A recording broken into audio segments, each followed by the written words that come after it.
So what is leadership? I like to say that leadership is about more than a title. It reflects experience, intelligence, an understanding of the business landscape, and also of human nature. But of course, in the 21st century, with the diversity that now is America and our global environment, leadership requires something more expansive. Ralph Waldo Emerson said that we need the whole society to give the symmetry that we seek. You know, you may know Emerson's story. When he looked into a crowd, he saw not a crowd, but a collection of individuals. He saw each person as limited and diverse in what and how they perceive things. Now, our business leaders of color today understand this.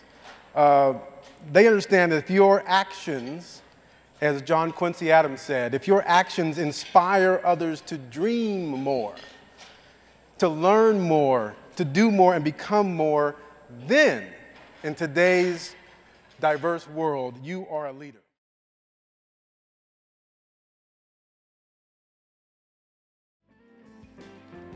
It's not easy to be awarded, to be named a business leader of color. These folks up here join the likes of Don Thompson, the CEO of McDonald's, Melody Hobson, the president of Ariel Investments, Alwyn Lewis, the CEO of Potbelly, formerly CEO of Sears, and of course, our First Lady, Michelle Obama, and many, many others. So they are truly an extraordinary bunch. I'm going to tell you just briefly about them.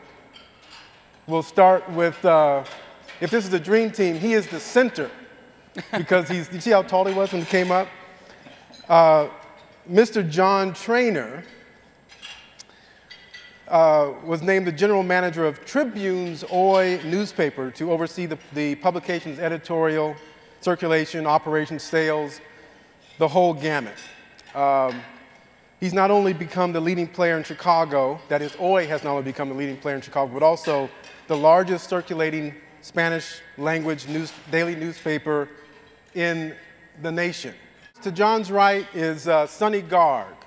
Sonny is Senior Vice President and Chief Information and Innovation Officer for Exelon Corporation, where he's responsible for managing all aspects of IT and telecom across the corporation, but he also focuses on collaboration and innovation. Next to Sonny is my dear friend, Anna Dutra, who is CEO of Mandala Global Advisors. This is a newly formed venture for Anna. Many of you have known her as the CEO of Korn Ferry's Leadership and Talent Consulting team, or business rather, where she headed up for a good 6 years or so. And of course, last but not least is Kathy Payne. Kathy is the Chief Business Development Officer for Ethertronics, a global leading embedded antenna provider for the mobile phone, computing, and wireless and devices markets.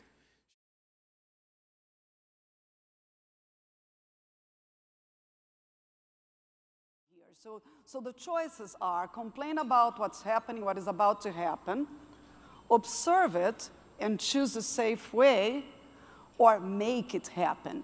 And great leaders do make it happen. They will spot the opportunities, they will understand what are the emerging needs or the emerging situations and how their skills, their capabilities can be leveraged there, and then they put themselves front and center. I mentor that hasn't changed in over 100 years, right? I often joke, and I left my iPhone on the table, but if you brought back Alexander Graham Bell today and you showed him the iPhone, he'd have no idea what it is. If you brought back Thomas Edison today, he could get a job at ComEd. He could probably run ComEd still. It's changed that little, right?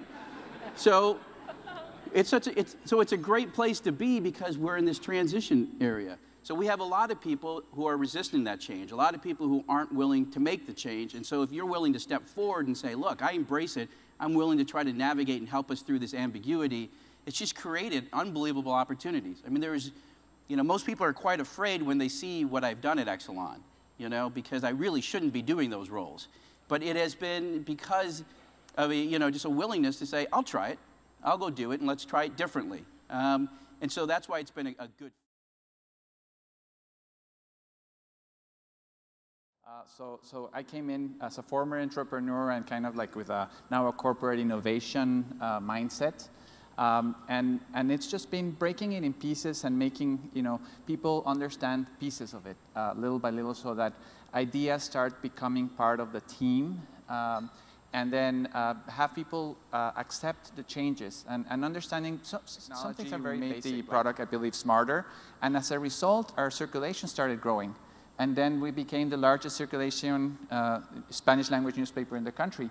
That came as a result? Came as a result, but it wasn't the goal. Okay. The goal was to transition to digital and expand the life of print as much as we can.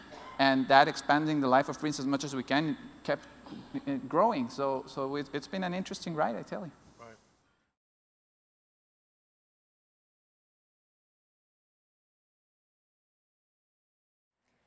With the globalization, most people think the barrier going to a different country, different culture is the language. Actually, that's not. The most important part is the mindset. So if you have the right mindset, you will not have any problem going to any countries or any cultures. So it's wonderful to see you all here. With the social media, I mean, you're all familiar with the 6 degrees of separation. I guarantee you, within 3 steps, all of us can connect to any president, from government, from companies, from any practices. So making connections is very, very key. It's, we hire the right people. It's not just to hire people locally can speak your language or you like. It's really the person in the other country have credibility. I thought it's a perfect fit. They will need us, but they were not interested at all. They just don't value IP. Chinese companies don't value IP. That's the American CEO's conclusion. Now, I'm hearing this Chinese president, what he told me. He said, Kathy, after a few minutes of talking, I was not interested at all. I said, why? Look at the key leaders they hired. They cannot even hire the right leaders. Why am I interested to acquire them? I said, do you know what the technology they have to help you? No, I was not even interested to talk further. Look at how big the mismatch there.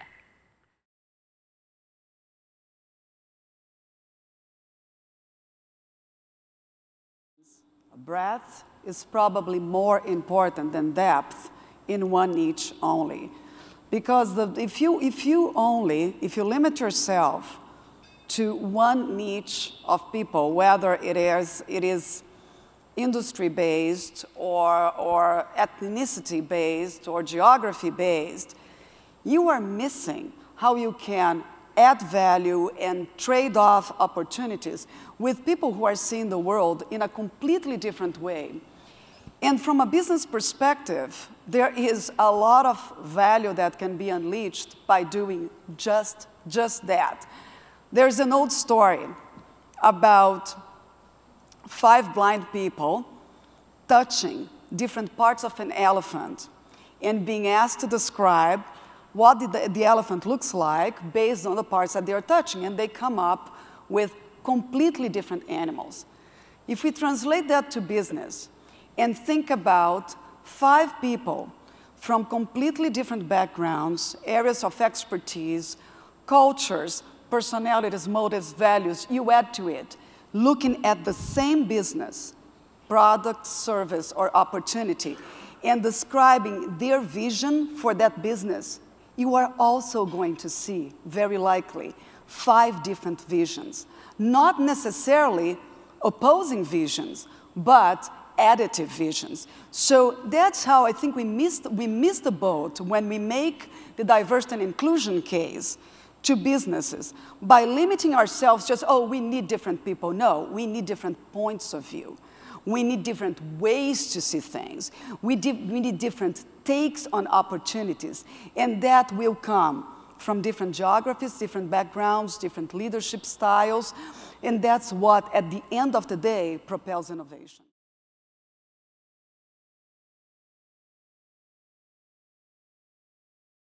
And a person came in who was, had the perfect credentials. He came back. He didn't speak Spanish. We had an interview in Spanish. He learned Spanish in 3 months. He really wanted the job. And he brought in a different point of view to the team that then help our team see things in a different way. So he trained other reporters to use databases. He trained other reporters to apply FOIA well. And actually took our organization to the next level. We won an IRE thanks to some of the work that he did. So it was very important because, as you said, we were all looking at the same issues with a very similar culture. And having somebody come in that had a different point of view make us better.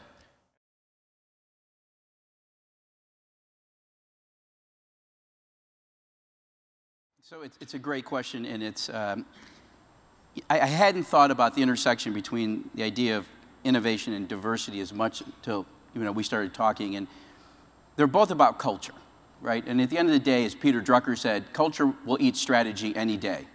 But more importantly, both of them are about challenging the status quo of the culture, right? Innovation is about doing things differently. Same thing with diversity and inclusion. It's about doing things differently.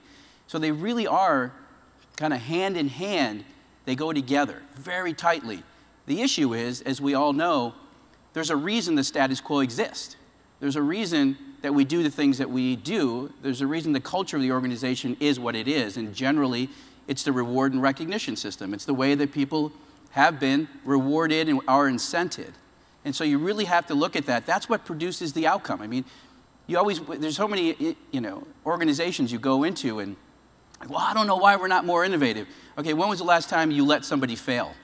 When was the last time you let somebody take a risk and not succeed? And in most big organizations, at least, they don't, right? So you have to be willing to change and have the leadership take on the status quo. And it's the shadow of the leader idea. And if the leadership is not taking on the change, it's not going to work with me. So some of it is how do you spend your time? Whether we want to or not, people are watching us as leaders. And if we're spending our time 90% of the time managing the day-to-day operations and then 10% doing other things, they know that you're not spending your time on innovation or on diversity and inclusion, and they're not going to spend their time on it. I mean, it's that clear, and they know what you do. You may not.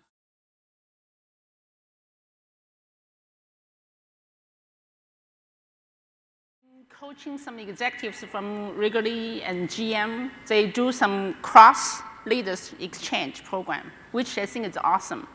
So they send the leaders to the region, which everybody thinks is the right thing to do, right? But they also bring the leaders from the region to the headquarters.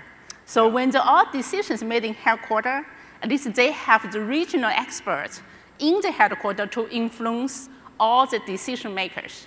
So I think that's a very good point, because otherwise you sit in Chicago, you think, what is the right thing to do in France or in China, in any countries? But what's really happening in that market? You need to read the knowledge, not just information. That's why I have those cross-leader exchange. Just put it in practice. So my leadership team needs to be a diverse team. It needs to send a clear signal. So we have in IT 11 vice presidents, 5 are either women or people of color, right? So we're saying and very clearly showing that that's who we're going to be. You can't just talk about it, we're going to go do it. The second thing is they have to know that all the leadership and then the next layer down and the next layer down, it's part of how you evaluate people on it. We don't drive it. It's not tied. And unless you show people that you're going to make it part of how you evaluate them, it's part of how people get promoted.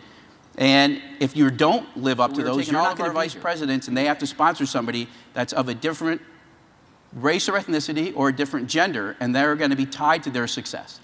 So you have to do it intentionally, because otherwise it's going to be the person I play tennis with or the person I like to drink red wine with. It's a person who's same as me. So you have to build it in and make it intentional. It's not about measure individual progress. It is about measuring the whole conversation from an emotional and political tone and into a business tone. And at the end of the day, whose business here does not want to grow, independently of whether the composition is going to be A, B, or C.